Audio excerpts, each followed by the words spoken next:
एक बार की बात है, एक रियासत के मंत्री ने राजा को अपनी बेटी के विवाह समारोह में निमंत्रित किया।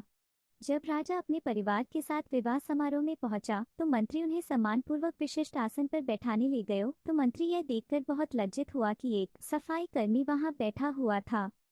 उसने सफाई कर्मी को सभी के सामने वहां से उठा फेंका और उसे बहुत डांटा।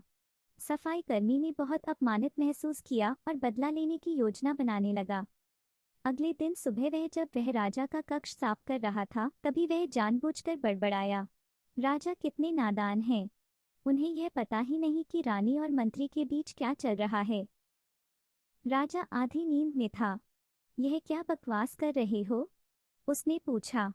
महाराज, मैं पूरी रात सो नहीं पाया। मैं तो नींद में बड़बड़ा रहा था, सफाई कर्मी जवाब में बोला। हालांकि उसकी बात सुनकर राजा के मन में संदेह के बीज पड़ गए थे।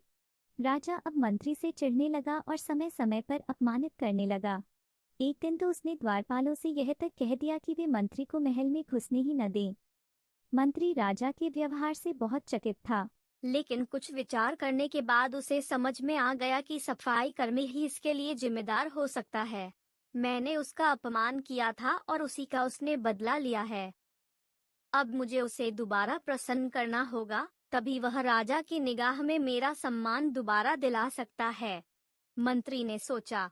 एक दिन उसने सफाई कर्मी को अपने घर भोजन पर आने का निमंत्रण दिया और कहा, मेरे दोस्त, मुझे क्षमा कर दो।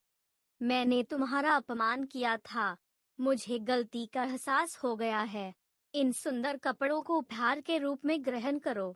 चलो, मेरे साथ भोजन करो। इसलिए दिन में ही नींद में बड़बड़ा रहा था। राजा को अपनी गलती समझ में आ गई। इस तरह की अफवाह के चक्कर में आकर उसने अपने बहुत अच्छे सलाहकार की अनदेखी शुरू कर दी थी। राजा ने मंत्री को बुलाया और दोनों फिर से मित्र बन गए।